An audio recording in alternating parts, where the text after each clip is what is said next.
ಡಲಾಯ್ತ್ ಅವರ ಸಾರಥ್ಯದಲ್ಲಿ the Friday times news. ರಾಜ್ಯದಲ್ಲಿ ಯಾರ ಪ್ರಾಣವೂ ಸುರಕ್ಷಿತವಾಗಿಲ್ಲ. ಮಾಜಿ ಸಿಎಂ ಬಸವರಾಜ ಬೊಮ್ಮಾಯಿ ವಿಷಾದ. ಹಂತಕರಿಗೆ ಯಾರ ಭಯವೂ ಇಲ್ಲವಾಗಿರುವುದರಿಂದ ಯಾವ ಸಂದರ್ಭದಲ್ಲಿ ಎಲ್ಲಿ ಏನ್ ಬೇಕಾದರೂ ಗಲಾಟೆ, ದಾಂಧಲೆ, ಕೊಲೆಗಳಾಗಿ ಮಾರ್ಪಡುತ್ತಿವೆ. ಜನರಲ್ಲಿ ಸಂಪೂರ್ಣ ಭಯದ ವಾತಾವರಣ ಮೂಡಿಸಿರುವ ಗೂಂಡಾ ಸರ್ಕಾರ ಈ ರಾಜ್ಯದಲ್ಲಿದೆ ಎಂದು ಮಾಜಿ ಮುಖ್ಯಮಂತ್ರಿ ಬಸವರಾಜ ಬೊಮ್ಮಾಯಿ ಅವರು ಆಕ್ರೋಶ ವ್ಯಕ್ತಪಡಿಸಿದರು. ನಗರದ ಬಿಜೆಪಿ ಕಾರ್ಯಾಲಯದಲ್ಲಿ ಗುರುವಾರ ಸುದ್ದಿಗಾರರೊಂದಿಗೆ ಮಾತನಾಡಿದ ಅವರು, ಈ ಹಿಂದೆ ಹುಬ್ಬಳ್ಳಿಯ ನೇಹಾ ಹಿರೇಮಠ್ ಪ್ರಕರಣದಲ್ಲಿ ಬಿಜೆಪಿ ರಾಜಕೀಯ ಮಾಡುತ್ತಿದೆ ಎಂದರು. ಹಾಡು ಹಗಲೇ ಕಾಲೇಜ್ ಕ್ಯಾಂಪಸ್ನಲ್ಲಿ ವಿದ್ಯಾರ್ಥಿನಿಯ ಕೊಲೆಯಾದಾಗ ಸಾರ್ವಜನಿಕರು ಪ್ರತಿಭಟನೆ ಮಾಡಿದರು. ಇದನ್ನ ರಾಜಕೀಯ ಎನ್ನುತ್ತಾರೆಯೇ? ಭಯಾನಕ ಕೊಲೆಯಾದರೆ ವಿಪಕ್ಷಗಳು ಸುಮ್ಮನೆ ಇರಬೇಕಾ ಎಂದು ಪ್ರಶ್ನೆ ಮಾಡಿದ ಅವರು, ನಿನ್ನೆ ಹುಬ್ಬಳ್ಳಿಯಲ್ಲಿ ಮನೆ ಹೊಕ್ಕು ಕೊಲೆ ಮಾಡಿದ್ದಾರೆ. ಹುಡುಗಿ ಪ್ರೀತಿಸಲು ಒಪ್ಪದಿದ್ದಾಗ ಮನೆ ಹೊಕ್ಕು ಕೊಲೆ ಮಾಡ್ತಾರೆ ಎಂದ್ರೆ ಎಲ್ಲಿಗೆ ಬಂತು ಕಾನೂನು? ಎಲ್ಲಿದೆ ಕಾನೂನು? ಎಲ್ಲಿದೆ ಪೊಲೀಸರ ಭಯ? ಇದಕ್ಕೆ ಗೂಂಡಾ ರಾಜ್ಯ ಎನ್ನದೆ ಯಾವ ರಾಜ್ಯ ಎಂದು ಕರೆಯಬೇಕು? ಇಷ್ಟೆಲ್ಲ ಆದರೂ ಕೂಡ ಗೃಹ ಸಚಿವರು, ಮುಖ್ಯಮಂತ್ರಿಗಳು ಏನೂ ಆಗದ ರೀತಿಯಲ್ಲಿ ಇದ್ದಾರೆ ಎಂದರು. ಕಾಂಗ್ರೆಸ್ ಅಧಿಕಾರಕ್ಕೆ ಬಂದರೆ ಎಲ್ಲ ರೈತರ ಸಾಲ ಮನ್ನಾ ಮಾಡುತ್ತೇವೆ ಎಂದು ತನ್ನ ಪ್ರಣಾಳಿಕೆಯಲ್ಲಿಯೇ ಘೋಷಣೆ ಮಾಡಿದೆ. ಹಾಗಾದರೆ ಕರ್ನಾಟಕ ಸರ್ಕಾರದಿಂದಲೇ ಸಾಲ ಮನ್ನಾ ಪ್ರಾರಂಭವಾಗಲಿ. ಈ ವರ್ಷ ರೈತರು ತೆಗೆದುಕೊಂಡಿರುವ ಸಾಲ ಮನ್ನಾ ಮಾಡುತ್ತೇವೆ ಎಂದು ಹೇಳಿದರೆ ಬ್ಯಾಂಕುಗಳಲ್ಲಿ ರೈತರ ಪರಿಹಾರ ಕಡಿತ ಆಗೋದಿಲ್ಲ.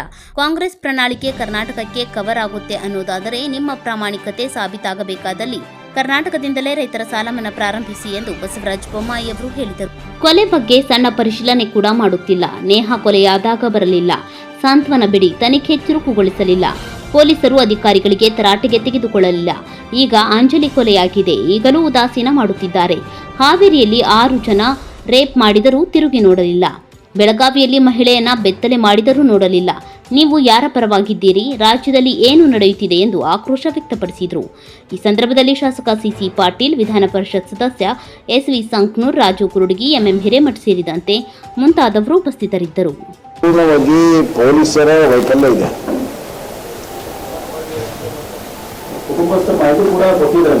ಹೇಳ್ತೀನಿ, ಅಲ್ಲಿ ಏನು ಕೊಲೆ ಮಾಡಿದ್ದಾನೆ ಅವನು ನೇಹಾತರಮಿನ ಕೊಲೆ ಮಾಡ್ತೇನೆ ಅಂತ ಹೇಳಿ ಆ ಹೆಣ್ಮಗು ಹೇಳಿದ್ದಾನೆ. ಅದರ ಆಧಾರದ ಮೇಲೆ ಪೊಲೀಸ್ ಕಂಪ್ಲೇಂಟ್ ಕೊಟ್ಟಿದ್ದಾರೆ. ಪೊಲೀಸ್ ಕಂಪ್ಲೇಂಟ್ ಕೊಟ್ಟಂತ ಸಂದರ್ಭದಲ್ಲಿ ಅದು ಹೆಂಗಲ್ಲ, ಅದೆಲ್ಲ ಸಾಧ್ಯ ಇಲ್ಲ ಅಂತ ಉದಾಸೀನ ಮಾಡಿದ್ದಾರೆ. ಅದೇ ಊರಲ್ಲಿ ಇಷ್ಟು ದೊಡ್ಡ ಪ್ರಕರಣ ನಡೆದು ಪೊಲೀಸರು ಅವನ್ನ ಕರ್ಕೊಂಡು ಬಂದು ಅರೆಸ್ಟ್ ಮಾಡಿಬಿಟ್ಟಿದ್ರೆ ಈ ಕೊಲೆಯನ್ನು ತಪ್ಪಿಸಬಹುದಾಗಿತ್ತು. ಹೀಗಾಗಿ ಇವತ್ತು ಆ ಕೊಲೆ ನಡೆದಿರುವ ಪ್ರಮುಖ ಕಾರಣಗಳಲ್ಲಿ ಪೊಲೀಸರ ಪಾತ್ರ ಕೂಡ ದೊಡ್ಡದಿದೆ. ಕೊಲೆಯಲ್ಲಿ ಪೊಲೀಸರು ಪರೋಕ್ಷವಾಗಿ ಕೊಲೆಯನ್ನ ತಡೆಯದೆ ಇವತ್ತು ಕೊಲೆಗೆ ಕಾರಣ ಆಗಿದ್ದಾರೆ ಅನ್ನೋ ಮಾತನ್ನು ನಾನು ಹೇಳಕ್ಕೆ ಇಚ್ಛಪಡ್ತೇನೆ. ಕಾನೂನು ಸುವ್ಯವಸ್ಥೆ ಸಂಪೂರ್ಣ ಹದಗೆಟ್ಟಿದೆ. ಇಡೀ ರಾಜ್ಯದ ಹದಗೆಟ್ಟಿದೆ. ಇಡೀ ರಾಜ್ಯದಲ್ಲಿ ಹದಗೆಟ್ಟಿದೆ.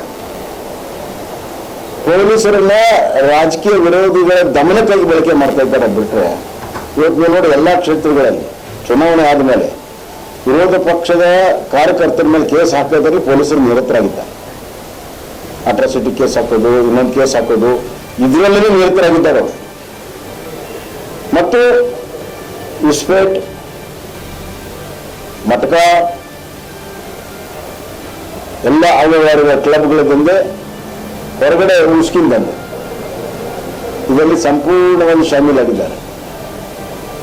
ಯಾಕಂದ್ರೆ ಬಹಳ ದೊಡ್ಡ ಲಂಚ ಕೊಟ್ಟು ಇವತ್ತು ಅವ್ರು ಪೋಸ್ಟಿಂಗ್ ಹಾಕೊಂಡು ಬಂದಿದ್ದಾರೆ. ಹೀಗಾಗಿ ಇಡೀ ಸರ್ಕಾರವೇ ಇವತ್ತು ಭ್ರಷ್ಟಾಚಾರದಲ್ಲಿ ಮುಳುವುದು ಅಷ್ಟೇ ಅಲ್ಲ, ಇಡೀ ವ್ಯವಸ್ಥೆ ಸಂಪೂರ್ಣವಾಗಿ ಇವತ್ತು ಹದಗೆಡಿಸಿದೆ. ಕಾನೂನು ಸುವ್ಯವಸ್ಥೆ ಕಾರಣಕ್ಕೆ ಕಾಂಗ್ರೆಸ್ ಪಕ್ಷದ ಸರ್ಕಾರವೇ ಕಾರಣ.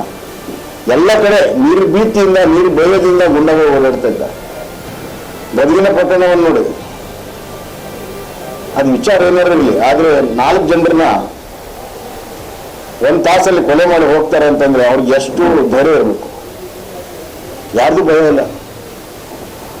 ಅಂದ್ರೆ ಯಾರ ಪ್ರಾಣವೂ ಕೂಡ, ಈ ಸಾಮಾನ್ಯ ಜನರ, ಹೆಣ್ಣು ಮಕ್ಕಳ ಯಾರದೇ ಪ್ರಾಣವೂ ಕೂಡ ಸುರಕ್ಷತೆ ಈ ರಾಜ್ಯದಲ್ಲಿ ಇಲ್ಲ.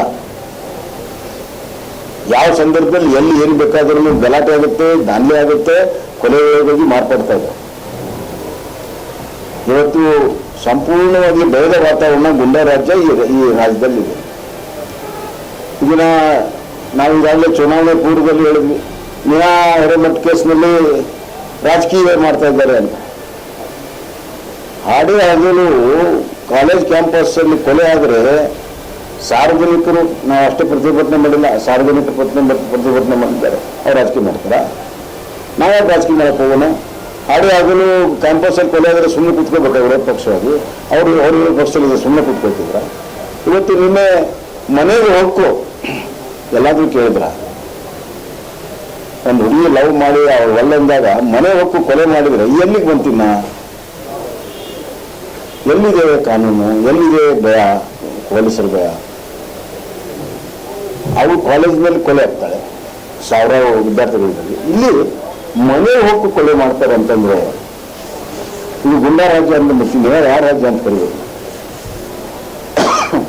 ಇಷ್ಟೆಲ್ಲ ಆದರೂ ಕೂಡ ಗೃಹ ಸಚಿವರು, ಮುಖ್ಯಮಂತ್ರಿಗಳು ಏನಾಗಲಿಲ್ಲದ ರೀತಿಯಲ್ಲಿದ್ದಾರೆ. ಏನೂ ಆಗಿಲ್ಲ, ಏನೇನೂ ಆಗಿಲ್ಲ. ಅದರ ಬಗ್ಗೆ ಒಂದು ಸಣ್ಣ ಒಂದು ಪರಿಶೀಲನೆ ಸುದ್ದ ಮಾಡ್ತಾ ಇಲ್ಲ. ನಾನು ಪರಮೇಶ್ವರ್ಗೆ ಹೇಳಕ್ಕೆ ಇಚ್ಛೆಪಡ್ತೀನಿ, ನ್ಯಾಯ ರೆಮೆಟ್ ಕೊಲೆ ಆದ್ರೆ ಬರಲಿಲ್ಲ, ಇಲ್ಲಿ ಬಂದು ಸ್ವಂತನೇ ಹೇಳಿದ್ಬಿಡಿ, ನಿಮ್ಮ ತನಿಖೆಯನ್ನು ಚುರುಕುಗೊಳಿಸಲಿಲ್ಲ, ಪೊಲೀಸ್ ಅಧಿಕಾರಿಗಳಿಗೆ ತರಡೆ ತಗೊಳ್ಳಿಲ್ಲ. ಈಗ ಇನ್ನೊಂದು ಹುಡುಗಿ ಅಂಜಲಿ, ಅವಳು ಕೊಲೆ ಆಗಿದೆ, ಈಗಲೂ ಉದಾಸೀನ ಮಾಡ್ತಾ ಇದ್ದೀರಿ. ಇದು ಅರ್ಥ ಏನು? ಹಾವೇರಿ ಪ್ರಕರಣದಲ್ಲಿ ಒಬ್ಬ ಅಲ್ಪಸಂಖ್ಯಾತ ಹೆಣ್ಮಗಳು 6 ಜನ ರೇಪ್ ಮಾಡಿದ್ರೆ ನೀವು ತಿರುಗಿ ನೋಡಲಿಲ್ಲ. ಬೆಳಗಾವಿನಲ್ಲಿ ದಲಿತ ಹೆಣ್ಮಗಳನ್ನ ಮೇಕಪ್ ಮಾಡಿ ತರಿಸಿದ್ರೆ ನೀವು ನೋಡ್ತಾ ಇಲ್ಲ. ಇದು ಯಾರು ಪರವಾಗಿದ್ದೀರಿ? ಏನು ನಡೀತಾ ಇದೆ ಈ ರಾಜ್ಯದಲ್ಲಿ? ವಿಶೇಷವಾಗಿ ಬರಗಾಲ ಮತ್ತು ಪ್ರವಾಹದ ಪರಿಹಾರ ಹಣ ಆ ರೈತ ತನ್ನ ಬಂಡವಾಳ ಹೂಡಿಕೆ ಮಾಡಿ ನಷ್ಟ ಅನುಭವಿಸಿದ್ದಾನೆ, ಮತ್ತು ಅವನಿಗೆ ಹೊಸ ಬಂಡವಾಳ ಹೂಡೋದಕ್ಕೆ ಶಕ್ತಿ ಇಲ್ಲ. ಹೀಗಾಗಿ ಅವನ ನಷ್ಟದಲ್ಲಿ ಒಂದು ಭಾಗ ಪರಿಹಾರ ಕೊಡಬೇಕನ್ನುವಂಥದ್ದು ಅದರ ಅರ್ಥ.